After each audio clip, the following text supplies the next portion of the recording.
Hi tech വ്ലോഗിൻ്റെ പുതിയൊരു വീഡിയോയിലേക്ക് എല്ലാവർക്കും സ്വാഗതം. അപ്പം ഇന്ന് നമ്മൾ പറയാൻ പോകുന്നത് എന്ന് വെച്ച് കഴിഞ്ഞാൽ 12 വോൾട്ട് ഡി സിയിൽ പ്രവർത്തിക്കുന്ന ഈ ഒരു കാർ സ്റ്റീരിയോ എങ്ങനെ നമുക്ക് നമ്മുടെ വീട്ടിൽ കണക്ട് ചെയ്യാം എന്നുള്ള വീഡിയോ ആണ്. അപ്പം അതിൻ്റെ കണക്ഷനും കാര്യങ്ങളൊക്കെ ഈ വീഡിയോയിൽ പറയുന്നുണ്ട്. അപ്പോൾ നമുക്ക് ആദ്യം തന്നെ ഈ ഒരു കാർ സ്റ്റീരിയോൻ്റെ ഡീറ്റെയിൽസിലേക്ക് കിടക്കാം.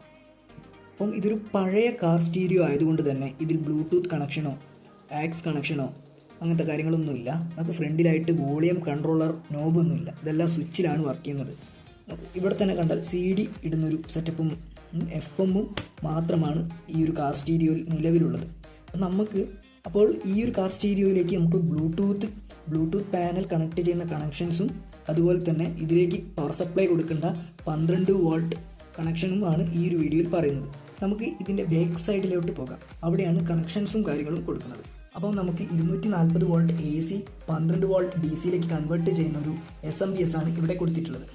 അപ്പം വെറും 12 വോൾട്ട് 10 ആംപിയറിൻ്റെ ഒരു SMPS ആണ്. നമുക്കൊരു 10 ആംപിയറെങ്കിലും കൊടുത്താലേ നമുക്ക് ഇത് വീട്ടിൽ വെക്കുമ്പോൾ ഉദ്ദേശിച്ചൊരു വർക്ക് നമുക്ക് കിട്ടുള്ളൂ.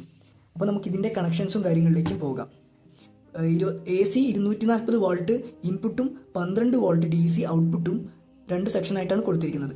അപ്പം ഇവിടെ ഫേസ്, ന്യൂട്രൽ, എർത്ത് എന്നീ 3 കണക്ഷനാണ്. റെഡ്, ബ്ലാക്ക്, ഗ്രീൻ എന്നീ 3 കണക്ഷനാണ് ACയുടെ. ഇവിടെയാണ് 12 വോൾട്ട് DC ഔട്ട്പുട്ടായിട്ട് കൊടുത്തിട്ടുള്ളത്. 12 വോൾട്ട് DC ഔട്ട്പുട്ടായിട്ട് ഇവിടെയാണ് കൊടുത്തിട്ടുള്ളത്. കാർ സ്റ്റീരിയോയിൽ നിന്ന് വരുന്ന ഈ ഒരു നെഗറ്റീവ് കണക്ഷൻ SMPS 12 വോൾട്ട് ഔട്ട്പുട്ടിൻ്റെ നെഗറ്റീവിലേക്കും നമ്മൾ കണക്ട് ചെയ്തിരിക്കുന്നത്. ഈ ഒരു കറുത്ത ലൈൻ വരുന്ന ഈ ലൈൻ നമ്മുടെ നെഗറ്റീവായിട്ടാണ് കണക്ട് ചെയ്തിരിക്കുന്നത്. റെഡ് ആൻഡ് യെല്ലോ ഈ 2 ലൈൻ ജോയിൻറ്റ് ചെയ്തിട്ട് നമ്മളിതാ 12 വോൾട്ട് പോസിറ്റീവിലേക്ക് കണക്ട് ചെയ്തിരിക്കുന്നു.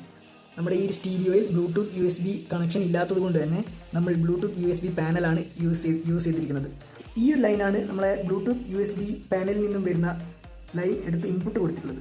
USB പാനലിനുള്ള 5 വാട്ട് കാർ സ്റ്റീരിയോൻ്റെ ഉള്ളിൽ നിന്നാണ് എടുത്തിരിക്കുന്നത്. തൊട്ട് സൈഡിലാണ് സ്പീക്കർ കണക്ഷൻ കൊടുക്കേണ്ട കാര്യങ്ങളൊക്കെ കൊടുത്തിട്ടുള്ളത്. അത് വയർ കളർ കോഡ് അനുസരിച്ച് അവിടെ കൊടുത്തിട്ടുണ്ട്. ജസ്റ്റ് ഇനി ഒരു സെറ്റ് നമുക്ക് ഒന്ന് ഓൺ ചെയ്ത് നോക്കാം.